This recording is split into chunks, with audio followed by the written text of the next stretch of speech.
Vamos à palavra do Senhor então. Graças ao bom Deus.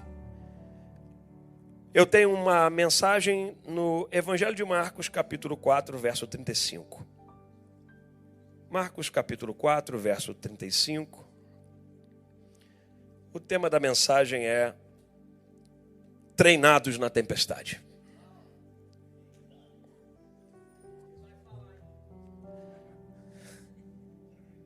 Treinados na tempestade. O texto está em Marcos capítulo 4, de 35 a 41. Diz assim: Ao anoitecer, Jesus disse a seus discípulos: Vamos atravessar para o outro lado do mar? Vamos atravessar para o outro lado do mar?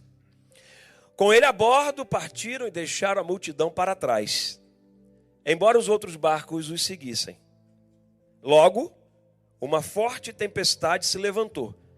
As ondas arrebentavam sobre o barco, que começou a encher-se de água. Jesus dormia na parte de trás do barco, com a cabeça numa almofada. Os discípulos o acordaram, clamando: Mestre, mestre, vamos morrer. O Senhor não se importa? Jesus despertou, repreendeu o vento e disse ao mar: Silêncio, aquiete-se. De repente o vento parou e houve uma grande calmaria. Então Jesus lhes perguntou: Por que estão com medo? Ainda não têm fé? Apavorados, os discípulos diziam uns aos outros: Que é este homem? Até o vento e o mar lhe obedecem. Pai, em nome de Jesus, que a Tua palavra flua no nosso meio. E o Teu Espírito Santo provoque as mudanças necessárias em cada coração, no nome de Jesus. Amém. Bom, queridos, eu gosto muito da maneira como Jesus ensina. Jesus estava muito inspirado em Marcos capítulo 4. Mas ele estava muito inspirado. Porque ele começa com parábolas, e ele fala 4 parábolas. Ele fala a parábola do semeador, ele fala a parábola da lâmpada, a semente que cresce e depois da semente de mostarda. Ele estava muito inspirado. E aí quando chega no fim do capítulo, ele tem que fazer uma viagem. E a viagem que ele vai fazer é de uma banda do mar da Galileia, que alguns chamam de lago de Genezaré. Mar da Galileia não é um mar, é um lago, mas ele é tão grande que parece um mar. Porque você vê lá muito distante, você não consegue nem ver direito a outra margem. Então é um mar para quem olha. Jesus resolve passar de uma banda para outra, de uma margem para outra, ele vai na direção de Gadara. Porque no capítulo 5 é a hora que ele encontra a região de Gadara. E Gadara é onde acontece um fato muito conhecido, que é a expulsão dos demônios daquele jovem gadareno que ficava nos sepulcros. Jesus está indo para uma região que é árabe-semita, é uma região misturada de gentios, não é uma região pura de judeus. Jesus estava indo para uma missão muito importante, sua viagem era uma viagem importante. Ele estava indo na direção de algo importante. Eu preciso levar o evangelho do reino para aqueles que estão do outro lado da margem. Eu preciso falar com os gentios, porque eles não são judeus, essencialmente judeus. Eles são misturados e eu preciso ir lá. Então eu vou atravessar. Discípulos, preparem o barco, nós vamos atravessar. E entramos no barco todos nós juntos. E aí aparece uma tempestade quando eles estão no percurso. Porque, gente, tempestade nunca anuncia a sua chegada, a tempestade chega. Hoje nós temos recursos tecnológicos que mostram quando há uma alteração meteorológica, e aí a gente consegue enxergar que uma tempestade está chegando. Mas você sabia que mesmo com todos esses aparatos tecnológicos, às vezes nós somos surpreendidos por tempestades que não esperávamos a intensidade dela? Porque elas podem chegar e você vê anunciado uma tempestade, mas quando ela chega de fato e você vê, rapaz, é muito maior do que eu imaginei. Com ventos muito fortes, mas não era para ser assim, mas está sendo. Pois é, porque as tempestades não costumam dizer como elas vão chegar, do jeito que elas vão chegar, elas só chegam. As tempestades na vida, elas só chegam, elas aparecem. E é sobre isso que eu quero ministrar nessa manhã e quero ensinar para você algumas lições. A primeira lição coloca na tela. A primeira lição que eu aprendo nesse texto, eu vou dar uma desconstruída em algumas ideias a respeito do texto de Marcos, capítulo 4, porque muita gente se fixa ou fixa os olhos ou o entendimento no fato de que Jesus parou a tempestade, acalmou o mar, mas você sabia que isso não era o mais importante? Jesus estava treinando aqueles discípulos, porque depois de falar em 4 parábolas, a ideia é o seguinte: eu preciso treinar vocês, que não é apenas a necessidade, não existe só a necessidade de acalmar o mar, a tempestade, mas também existe a necessidade de aprender a suportar e passar por ela. Tem muita gente querendo acalmar a tempestade, quando Deus está dizendo: você não vai acalmar ela não, meu filho, você só tem que passar mesmo por ela.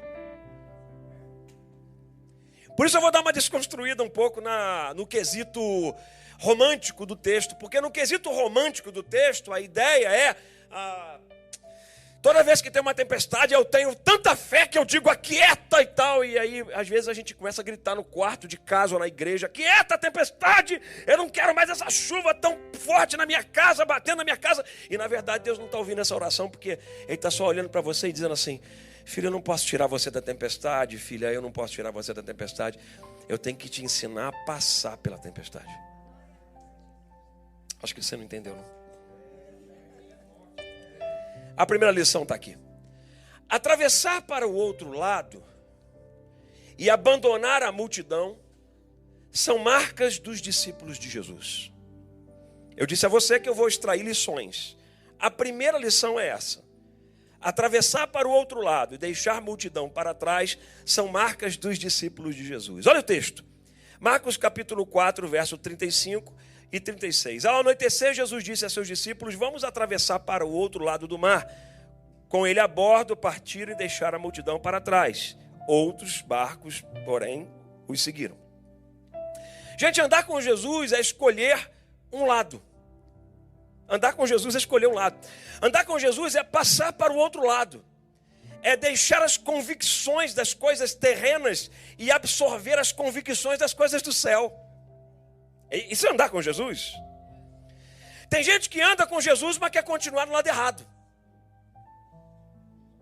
Tem gente que quer andar com Jesus, mas não se afasta das multidões. Continua influenciado pelos comportamentos, pelos hábitos, por aquilo que influencia negativamente, até na tendência do pecar, da carnalidade, das coisas que não agradam a Deus, dos princípios quebrados. Pessoas querem andar com Jesus, mas querem continuar do lado errado. É incompatível. Jesus está querendo ensinar para aqueles discípulos, em outras palavras: gente, tem hora que é necessário avançar, deixar a multidão. E se não deixar a multidão ela tem o poder de te moldar. Muito cuidado com a expressão: a voz do povo é a voz de Deus. Nunca foi. Nunca foi. Deus nunca pegou um povo inteiro para falar com alguém. Deus sempre pega um homem, um profeta, e fala com o povo. Pelo menos na palavra de Deus que eu conheço é assim. Eu nunca vi lá uma multidão de 3.000 profetizando para um. Nós estamos profetizando. Não, mas eu vejo um profeta profetizando para 3.000. Então, na verdade, muito cuidado quando você não se afasta das multidões das conversas, das multidões das influências, das multidões das ideologias. Tem gente que vem para o evangelho, mas quer continuar adotando as ideologias lá de fora. Só que o evangelho não é ideologia, o evangelho é vida e é graça. E o evangelho é uma pessoa, o nome dele é Jesus. E se você quiser trazer para compatibilizar qualquer ideologia ou qualquer filosofia com Jesus, não vai dar certo. Porque a palavra de Jesus é o verbo vivo que se fez carne. Não há como você adotar uma ideologia para comparar o evangelho. O evangelho é evangelho, ideologia é ideologia. Ideologia é para a terra, o evangelho é para o céu. Ideologia é para os homens, os ímpios. O evangelho é para os salvos, os santos. Você está enganado com o evangelho. O evangelho não é isso que pintaram para muitos, querendo comparar ele com as filosofias que estão aí fora, humanistas, de religiões. O evangelho está acima de religiões. O evangelho é o próprio Deus na terra encarnado, falando e mostrando o caminho que é apontado para o Pai e para o Criador. O outro lado, gente, representa abrir mão daquilo que é incompatível com o evangelho. Esse é outro lado. Eu tenho que escolher um lado. Olha em Hebreus no capítulo 1. Olha que, no capítulo 12, verso 1. Olha que texto interessante. Escute, pode ser que não coloque na tela, não tem problema. Hebreus capítulo 12, verso 1. Portanto, uma vez que estamos rodeados de tão grande multidão de testemunhas, livremo-nos de todo o peso que nos torna vagarosos e do pecado que nos atrapalha. E corramos com perseverança a corrida que foi posta diante de nós. O que a Bíblia está dizendo? Para quem anda no Evangelho, não pode mais ficar compatível com as coisas desta terra, com o peso vergonhoso, vagaroso do pecado que atrapalha, mas deve seguir na direção do reino. O apóstolo Paulo, e esse aqui eu queria que colocasse na tela, Efésios capítulo 4, 17 a 32. Efésios capítulo 4, 17 a 32. Olha que texto interessante. Efésios, capítulo 4, 17 a 32. É um texto longo, mas eu vou ler, eu faço questão de ler. Assim eu lhes digo com a autoridade do Senhor, não vivam mais como os gentios levados por pensamentos vazios e inúteis. Porque quem está no evangelho está incompatível com a multidão e tem que passar para o outro lado. Senão a gente continua misturado, e a gente não foi feito para se misturar, a gente foi feito para fazer a diferença. É sal e luz. A mente deles está mergulhada na escuridão. Andam sem rumo, alienados na vida que Deus dá. Da vida que Deus dá. Pois são ignorantes e endureceram o coração para Ele. Tornam-se insensíveis, vivem em função dos prazeres sensuais e praticam avidamente toda espécie de impureza. Mas não foi isso que vocês aprenderam de Cristo. Ou seja, precisa passar para outra margem. Uma vez que ouviram falar de Jesus e foram ensinados sobre a verdade que vem dele, pode passar, meu filho, livrem-se da sua antiga natureza e de seu velho modo de viver, corrompido pelos desejos impuros e pelo engano. Deixem que o Espírito renove seus pensamentos e atitudes, e revistam-se de sua nova natureza, criada para ser verdadeiramente justa e santa como Deus. Portanto, abandonem a mentira e digam a verdade a seu próximo, pois somos todos parte do mesmo corpo. Paulo está dizendo, passa para o outro lado. Você não pode continuar no meio da multidão. E não pequem ao permitir que a ira os controle, acalmem a ira antes que o sol se ponha, pois ela cria oportunidades para o diabo. Quem é ladrão, para de roubar. Vai para o outro lado. Em vez disso, use as mãos para trabalhar com empenho e honestidade e assim ajudar generosamente os necessitados. Evitem um linguajar sujo e insultante. Que todas as suas palavras sejam boas e úteis a fim de dar ânimo àqueles que as ouvirem. Não entristeçam o Espírito Santo de Deus, o selo que Ele colocou sobre vocês para o dia em que nos resgatará como sua propriedade. Livrem-se de toda amargura, raiva, ira, das palavras ásperas e da calúnia e de todo tipo de maldade. Em vez disso, sejam bondosos e tenham compaixão uns dos outros, perdoando-se como Deus os perdoou em Cristo. Se fosse você, dava um aplauso por essa palavra de Paulo. Dá um aplauso. Isso aqui é o outro lado. O evangelho exige distanciamento das massas. Ou você anda de acordo com o evangelho, ou você vai andar de acordo com a forma do mundo. Mas transformai-vos segundo a renovação do vosso entendimento, para que experimenteis qual seja a boa, perfeita e agradável vontade de Deus. Se a gente realmente quer andar com Jesus, se a gente realmente quer seguir Jesus, tem que passar por outro lado e deixar as multidões. Segunda lição. Os 3 níveis de desafios: tempestade, ondas arrebentando e água entrando. Eu quero nessa lição te mostrar aqui, pelo texto de Marcos capítulo 4, 37, logo uma forte tempestade se levantou, as ondas arrebentavam sobre o barco, que começou a encher-se de água. 3 níveis de desafios que eles estão enfrentando. Primeiro, eles saem da banda, vão para outra, deixam a multidão. E agora eles estão no mar, e aí sobre eles vem tempestade, ondas arrebentando. A arrebentação da onda, a batida da onda era no barco. Pum, pum. E aí, obviamente, a água começa a entrar. Com essa lição eu aprendo que andar com Jesus e obedecer a palavra dele. Vamos lá, gente, vamos atravessar para o outro lado. Eles estão debaixo de um comando de Jesus, sim ou não? Mas só que eles atravessam e a tempestade vem. Aí eu aprendo uma lição, claro, é lição. Andar com Jesus não nos isenta das tempestades da vida. Bem-vindo ao clube. Não nos isenta dos dias, não nos exclui dos dias de perigo. E nem dos dias em que as ondas batem com força. E elas batem. Tem um ditado mundial. Um ditado mundial. Diz assim: mar calmo nunca fez bom marinheiro.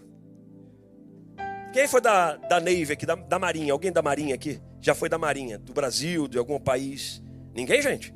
Rapaz, não temos marinheiros. Ah, então pastor Batalha tem um filho que é da Navy, aqui dos Estados Unidos, é isso? Da Marinha. É do Marine. Ah lá, tem gente lá atrás, ó, Marcos, glória a Jesus, militares. Mar calmo nunca fez bom marinheiro. O mar precisa aparecer na nossa vida de vez em quando, trazendo um agito que é para nos forjar como nós devemos nos comportar nas nossas próximas fases da vida. Só a calmaria, gente, nos leva para relaxamento. Por isso que de vez em quando a vida é isso aí, a vida como ela é. Tem gente que não cresce e nem se desenvolve, porque quando encontra esses desafios, foge. Por isso o texto aqui não é sobre acalmar o mar. O texto aqui é sobre suportar a tempestade. O acalmar o mar aqui foi a misericórdia de Jesus. Você sabia disso? Eu vou falar para você daqui a pouco sobre isso. O acalmar o mar foi misericórdia de Jesus. Porque na verdade ele estava ensinando outra coisa para os discípulos. Eu ensinei vocês sobre muitas coisas. Eu ensinei 4 parábolas que são muito importantes. E agora vamos aprender na prática? Vamos, venham comigo. Obedeçam a minha voz, obedeçam. Aí eles vão. Quando chega lá no meio do mar, tempestade. Peraí, Jesus, mas estava tão bonitinho, ouvindo aqui 4 parábolas lindas, e agora ele de repente manda a gente para o mar, e no mar acontece uma tempestade. Poxa, Jesus. Pois é, porque o andar com Jesus não nos isenta das tempestades da vida. Ele está ensinando. Tempestades, algumas nós buscamos abrigo, mas outras nós passamos mesmo. Umas nós buscamos abrigo, mas outras nós passamos mesmo. Tem que passar, tem que aguentar. Até no momento do abrigo é esperar ela passar. Não tem o que fazer, então procura abrigo. Mas tem aquelas que não tem nem um abrigo para você encontrar. Aí você tem que passar por elas mesmo. Tem ondas que vão arrebentar, mas que vão provar nossa resistência. Porque muitas vezes nós estamos ainda débeis, fragilizados. E aí as ondas batem para nos fazer um pouco mais fortes. As palmeiras são treinadas no vento, gente. E elas envergam, mas não quebram. Então Deus também está nos treinando, nos capacitando para enfrentar todas as fases da vida. E por isso que na sua vida, de vez em quando, um desafio bate bastante. Mas esse bater bastante é assim, ó. Eu estou treinando você para ser mais resistente. É verdade. Tem água que entra no barco. Mas a água que entra no barco é para ensinar a administrar a crise. Porque quando a água está entrando, é a hora de todo mundo trabalhar para administrar o problema. Você sabia que quem anda com Jesus precisa aprender a administrar a sua vida? Quem não administra o barco da sua vida, de fato, quando as ondas baterem, as águas entrarem, vai sucumbir. Então é muito importante que você entenda o poder do evangelho de organizar a sua vida. Às vezes a nossa vida anda muito desorganizada. E a gente começa a culpa a esposa, culpa o marido, culpa a economia, culpa o país. Muda de país, mas não muda de problema. Por quê? Porque não aprendeu a administrar as crises.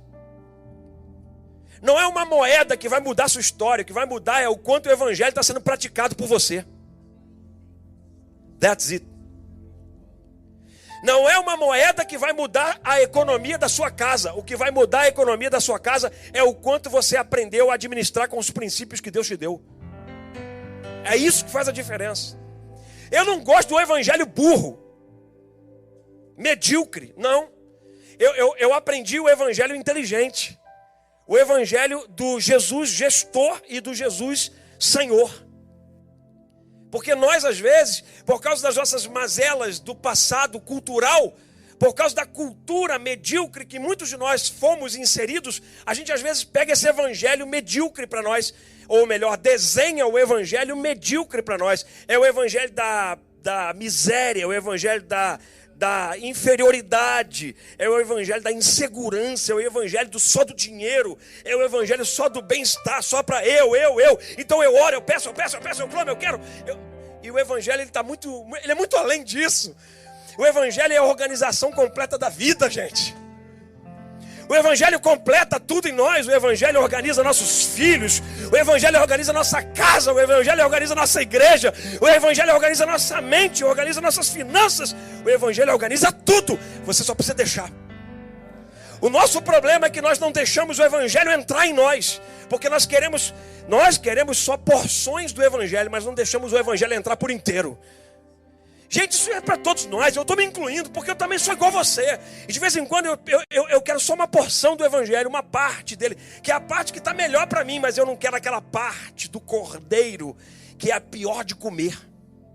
Porque Deus, quando diz a Israel, olha, vocês vão sacrificar o cordeiro na Páscoa, manda eles comerem o cordeiro por inteiro, inclusive com as vísceras. Era tudo. Vai comer com tudo. Porque o evangelho é assim, filho, você não pode escolher só o lombo, só o filé mignon. Você tem que escolher até aquilo que não te agrada, mas que vai te fazer bem. Ah, glória a Deus por isso. Por isso eu amo o evangelho, o evangelho de verdade, o evangelho inteligente, o evangelho que é uma pessoa e o nome dele é. Você pode celebrar dando um aplauso para Jesus pelo evangelho que ele é. Então hoje você vai encarar de frente a tempestade, você não vai fugir. Porque só tem recompensa quem avança no meio da tempestade. Esta é uma palavra para dizer para você, as tempestades sempre virão, mas se você tiver a nobreza de suportar no meio da tempestade, você vai ver que o resultado vai ser muito bom. Muito bom. Terceira lição. Ele se importa tanto que está no barco. Eu não precisava nem distinguir mais nada aqui com este tema. Mas eu preciso só falar umas coisas para você. Ele se importa tanto que ele ainda está no barco. Ele continua no barco. Ele podia ter entrado depois. Porque ele podia ter dito para os discípulos assim, vão e eu encontro vocês lá do outro lado. Porque ele tem todo o poder para andar sobre as águas. Então ele podia andar sobre as águas, ele podia voar, ele podia teleportar, sair daqui e aparecer do outro lado. Ele é Deus. Mas ele não fez isso. Ele resolveu ir junto. E ele deita no barco, ele está junto no barco, ele vai balançar junto. Ele balança junto, ele está balançando junto com você. Nas suas crises emocionais, ele balança junto com você. Quando você chora, ele chora junto com você. E pode ser até que pareça que ele está dormindo, mas ele está vendo tudo. Porque ele é o único que consegue parecer que está dormindo, mas que nunca dorme. Na verdade, esse é o texto que contraria, porque aí é a humanidade, é 100% homem. Mas a Bíblia diz assim, o Deus, o Senhor que nós servimos, ele nunca dorme. Então ali é o dormindo, não dormindo.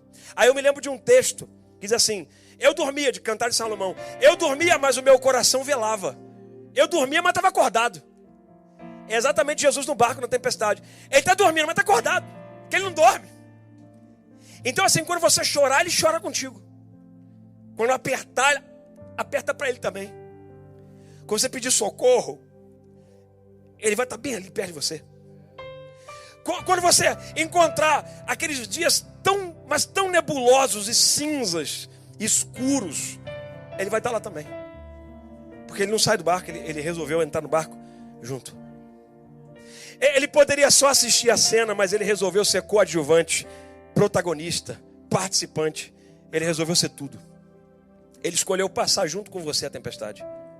Ele podia dizer, vou deixar a tempestade para você e quando terminar eu volto, tá, filho? Mas não. Ele resolve passar ela junto com você. Ele já sabia que a tempestade chegaria sim ou não? Oh. Ele já sabia. Por isso ele está dormindo. Ele se importa tanto que a palavra dele está aqui para moldar o teu coração nessa manhã. Tem gente que tem Jesus no barco, mas ele passou a ser apenas uma figura. Tão distante. Jesus no barco estava dormindo. Alguém pode dizer pelo fato dele ser Deus, é possível ele dormir na tempestade, porque ele sabia que ia ficar tudo bem, então ele dormiu mesmo, porque ele é Deus. Mas na verdade, ele estava passando pela tempestade junto com os discípulos. Quando alguém te vê naqueles dias de temporal, em vez de você dizer assim, eu estou cheio de problema, olha para a pessoa e diga para ela, eu estou passando pela tempestade. Eu estou passando pela tempestade. Eu estou passando pela tempestade. Eu estou passando pela... Você está me vendo? Eu estou enfrentando a tempestade. Eu estou passando pela tempestade. Eu estou avançando no meio da tempestade. É possível dormir, descansar, ter paz, mesmo nos dias de tempestade? Claro que é. Por isso que a minha oração agora, nos próximos segundos, eu vou orar aqui durante os próximos segundos, é para que você tenha paz no meio dessa tempestade que você está enfrentando. Feche seus olhos. Nos próximos segundos, uma presença e uma unção de Deus vai trabalhar no coração do povo do Senhor aqui nessa manhã. Senhor, eu creio agora que venha sobre os teus filhos a paz que faz dormir, a paz que faz descansar no meio da tempestade. Quando faltar recurso, eles vejam que há paz. Quando faltar saúde, das tempestades da saúde, que eles vejam que há paz. Descansa o coração do teu povo, Deus. Descansa o coração do teu povo. Mesmo nas maiores dores aqui nessa manhã, nesses próximos segundos, uma visitação extraordinária do teu Espírito Santo. Vem sobre nós. E venha com paz para enxugar o choro da noite, o choro escondido, o choro das dores, o choro das tristezas, dos impactos, das palavras negativas, das palavras maldosas, da distância, da dor da saudade, daquilo que não podemos resolver agora, do que não podemos arrumar agora. Deus, venha a paz sobre nós. Nos próximos segundos, a paz que cura, a paz que limpa, a paz que transforma, a paz que excede todo entendimento, a paz que faz dormir quando tudo está agitado, a paz que faz deitar a cabeça nas almofadas e nos travesseiros, mas em saber da certeza que Deus tem cuidado de nós todos os dias, e não tem faltado a tua mão de poder e a tua mão de alívio. E quando nós pensamos que tudo vai dar errado, e nós calculamos que daria certo, mas aí começa a dar tudo errado, e aí nessa hora vem a paz. Vem a paz. A paz. Oh Deus, desfrute dessa paz. Desfrute dessa paz.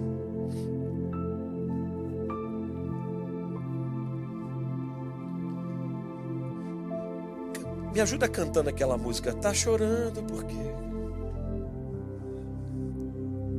Não estava para cantar isso não, mas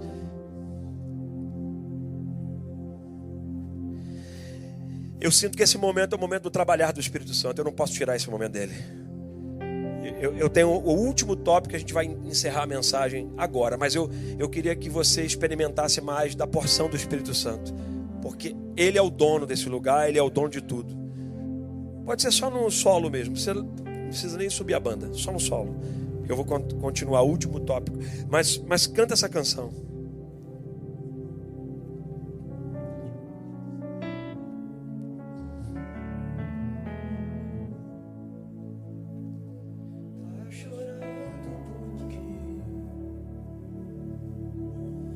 Você tem um Deus que cuida de você e jamais te esqueceu. Paz. Ele sabe de tudo que você está passando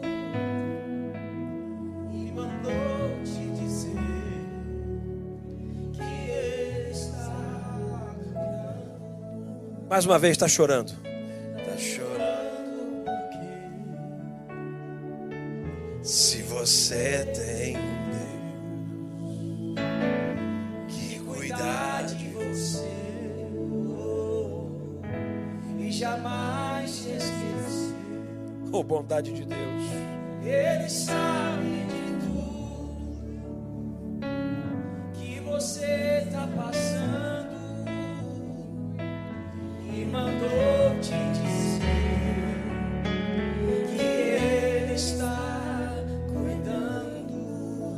Lembra? Lembra? Lembra de onde você veio e aonde você chegou. Ele está realizando sonhos que você não está nem vendo. Todos os livramentos que você já passou. Não era para estar morto, sabia? Nem era pra você estar aqui, mas Deus falou assim: esse aí vou levantar, e onde eu colocar a mão eu vou abençoar. Agora canta com a alma, vai, canta com a alma, vai. Não chore, quem cuida de você não dorme. Levanta, tem muita gente que te ama. Deus mandou te dizer É Ele falando contigo.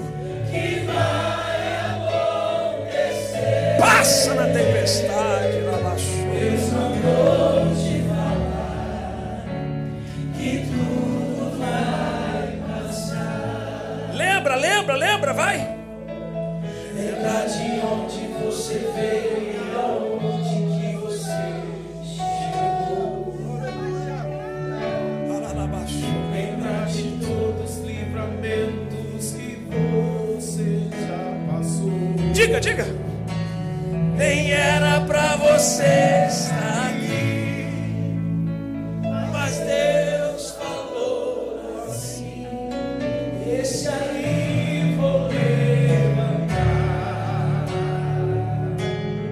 canta. e onde eu colocar a mão eu vou abençoar. Então escuta Deus falando contigo, vai.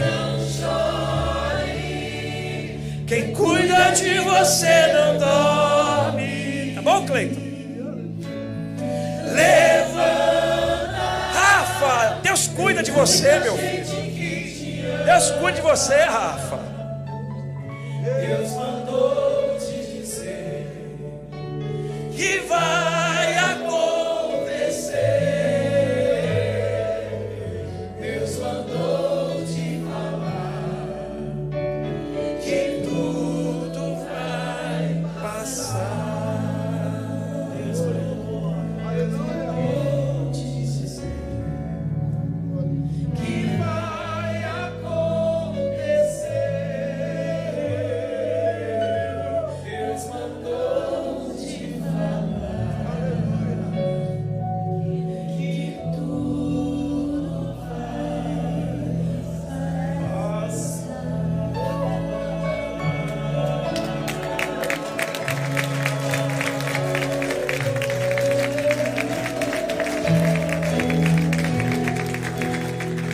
Certa vez eu estava aqui na América, eu me lembro, eu estava dentro do carro com as coisas fora do lugar ainda, as coisas desencaixadas. E eu me lembro que no meu coração brotou uma angústia. Eu estava sozinho no carro, aí eu estava aqui já em Flórida. Morei 1 ano em Boston, depois desci para Flórida. E aí eu me lembro que essa angústia tomou conta de mim. Aí eu pensei assim comigo: o que vai ser do meu futuro, né? Porque eu não sei como é que vai ser. Aí fiquei calculando, né? Bom, a transição foi muito grande, eu não tenho nada, patrimônio, então as coisas não vão acontecer, não sei como é que vai ser. E aí eu comecei a chorar. E era só eu chorando. E ele em silêncio. Deus não falou nada comigo. Aí quando eu parei de chorar, parei assim, acabei de chorar. Vai continuar, porque eu tenho que resolver minha vida, né? Ele não falou nada, eu também não senti nada, não teve arrepio nenhum. Quando eu já estava meio retomando assim, recobrando, aí eu ouvi a voz dele. Gente, como eu estou falando com vocês, eu ouvi a voz dele. Eu ouvi a voz nítida de Deus assim. Como eu estou falando com vocês, eu ouvi a voz dele. Eu sou o teu futuro. E aí eu chorei de novo, dobradamente. Eu sou o teu futuro. Eu não preciso mais de nada, só preciso dele. É o que os discípulos precisavam só entender, ele estava ensinando. E a quarta lição e a última: o poder da fé que repreende o vento e acalma o mar. Tem poder? Tem. Está tudo certo ter poder para repreender o vento e acalmar o mar. Só que, na verdade, o que Jesus está querendo mesmo, vai além disso.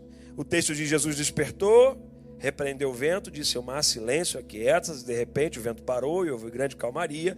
Então Jesus lhes perguntou: por que estão com medo? Ainda não têm fé? A pergunta de Jesus é meio desencaixada, porque ele diz: por que vocês estão com medo ainda? Vocês não têm fé? Na verdade, Jesus estava esperando deles um outro comportamento, é isso. Jesus não estava esperando que eles acordassem ele. O fato deles terem acordado Jesus não era sucesso. Você sabia? Que é isso? Não era. O sucesso, pastor Celinho, não era ter acordado Jesus. O sucesso era ter suportado e passado a tempestade. Aí Jesus diz assim: vocês são homens de muita fé, porque eu vi o tamanho da tempestade. Eu estava descansando e vocês mesmo assim suportaram e foram até o final. Então acordar Jesus não foi sucesso. Às vezes a gente entra no estado de clamar, de gritar, de buscar, de querer, de pedir, e na verdade Deus está dizendo assim: só passa, filho. Eu sou contigo. Eu estou no barco, eu nem saí. Fica tranquilo. A tempestade não é para que você conserte ela ou arrume ela. A gente quer arrumar a tempestade, já viu? Está um problema grave na vida, a gente quer ficar arrumando, encaixando as peças igual um quebra-cabeça. Gente, tempestade não é para consertar, nem arrumar, nem ajustar. Tempestade é para sobreviver ela. É para passar por ela. Cada tempestade que aparece na nossa frente não é para você solucionar. A gente quer logo resolver, porque é verdade, a gente tem essa coisa de resolver problemas. Mas na verdade tempestade não é para resolver, tempestade é para suportar. Eu estou sozinho. Aí você fica tentando consertar gente na tempestade, consertar coisa na tempestade, estrago na tempestade. Só que na verdade você precisa administrar e passar. Está tentando consertar gente, não. Consertar, tem que falar com ele para consertar ele. Então às vezes não conserta. Está no meio de tempestade, a pessoa não está ouvindo o que você está falando. Não adianta. Então, conserta não, filho. Passa por ela. Deus vai cuidar de todas as coisas. Você não está no barco para consertar a tempestade. Você está para viajar através da tempestade. E eu quero terminar com essa última frase aqui, ó. Você não está no barco para controlar a tempestade, porque a gente tem a mania do controle, pastor Brinco. A gente quer controlar. Porque é nosso, pastor Batalha, é nosso. A gente quer controlar. Tudo bem, não está nada errado nisso. Mas na tempestade da vida tem coisa que a gente não controla mesmo, não. Aí sabe o que acontece? É a gente aprender que a fé é que tem que controlar as coisas. E é com a fé que a gente se controla. Então, em vez de querer controlar a tempestade, acertar a tempestade, pela fé, controle-se, para você suportar no meio da tempestade. Pessoas aqui estão passando seus dias de temporais. E eu não vou orar para Deus tirar você da tempestade. Não, pastor, mas não faça isso. Porque pode ser que eu fazendo isso, eu estou fazendo igual os discípulos, gritando, clamando e acordando ele. Ele vai acalmar, porque ele tem poder, sim ou não? Então o poder pode mudar, e ele dizer: calma, quieta, para tudo. Mas não, minha oração hoje é para você aguentar firme até o final da tempestade. Porque se eu te anulo a tempestade, eu diminuo a tua altura. Quanto menos dor, menor o seu teto. Quanto menos dor, menor o seu teto. Quanto mais você suporta, maior a sua altura. Nessa manhã, que a presença de Deus, pela palavra, mude a sua história. Fique de pé.